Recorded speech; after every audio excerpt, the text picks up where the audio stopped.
చూపించాల్సిందిగా సవాల్ చేస్తా ఉన్నాను. ఖర్చు లేదు కాబట్టి, వాస్తవాలు చూపించాల్సిన అవసరం లేదు కాబట్టి నోటికి ఏదొస్తే అది మాట్లాడడం కాదు.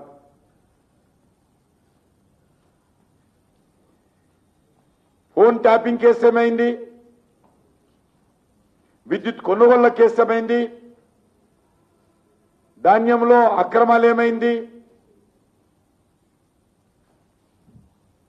భూముల కుంభకోణం ఏమైంది?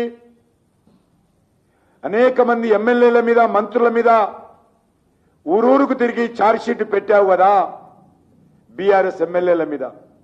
ఒక్క ఎమ్మెల్యే మీదనైనా, ఒక్క బీఆర్ఎస్ మంత్రి పైననైనా చర్యలు తీసుకున్నావా మిస్టర్ రేవంత్ రెడ్డి? ప్రతి ఎమ్మెల్యే మీద ఊరికి తిరిగి అడ్డంగా మాట్లాడుతూ వీడు వాడు, నా ప్రభుత్వం వస్తే వీని జైల్లో పెడతా, వాడిని బొక్కలో దోస్తా, వీని డబ్బులు గక్కిస్తా, ఎన్ని మాటలు మాట్లాడావు రేవంత్ రెడ్డి? మీరు నన్ను విమర్శిస్తారా? ఆ నైతికత మీకున్నదా అడుగుతా ఉన్నాను. కిషన్ రెడ్డి ఏంటో, భారతీయ జనతా పార్టీ ఏంటో తెలంగాణ ప్రజలకు, దేశ ప్రజలకు తెలుసు. నాకు మీ సర్టిఫికెటో, కేసీఆర్ సర్టిఫికెటో అవసరం లేదు. అసలు మీ మాట ఎవరైనా తెలంగాణ ప్రజలు నమ్ముతున్నారా? ఏ ఒక్కరైనా అసలు మీ పార్టీలో నీ మీద నమ్మకం ఉందా?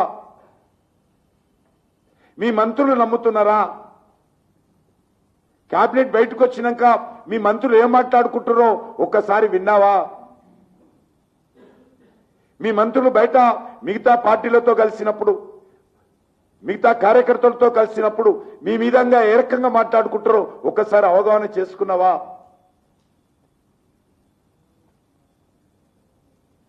అసలు ఇచ్చినటువంటి 6 గ్యారంటీల గురించి ఎందుకు మాట్లాడడం లేదు? ఈరోజు 6 గ్యారంటీలు పూర్తిగా వైఫల్యం చెంది ఒక్క గ్యారంటీ కూడా అమలు చేయకుండా 420 సబ్ గ్యారంటీల పట్ల పూర్తిగా తెలంగాణ ప్రజలకు వెన్నుపోటు పొడిచి, దగా చేసి, నమ్మక ద్రోహం చేసి నటువంటి పార్టీ ఈ కాంగ్రెస్ పార్టీ. మీకు బీఆర్ఎస్ పార్టీకి ఏమీ తేడా లేదు.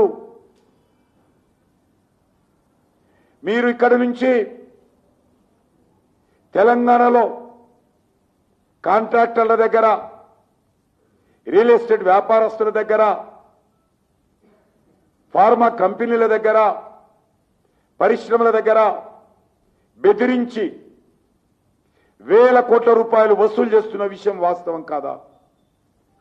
మీ పార్టీ వసూలు చేసి ఇప్పుడు జరుగుతున్నటువంటి బీఆర్ ఎన్నికలకు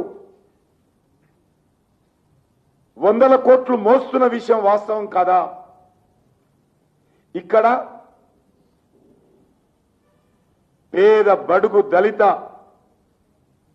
విద్యార్థుల ఫీజుల రీఎంబర్స్మెంట్ చెల్లించకుండా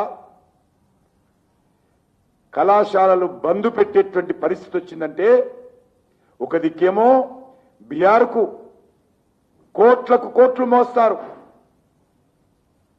హర్యానా ఎలక్షన్స్ కు మోస్తారు, ఢిల్లీ ఎలక్షన్స్ కు మోస్తారు, జమ్మూ కాశ్మీర్ ఎలక్షన్స్ కు మోస్తారు, ఒరిస్సా ఎలక్షన్స్ కు మోస్తారు. గత జనరల్ పార్లమెంట్ ఎలక్షన్స్ లో కార్ల డిక్కీలలో పెట్టి ఢిల్లీకి పైసలు పంపిస్తారు.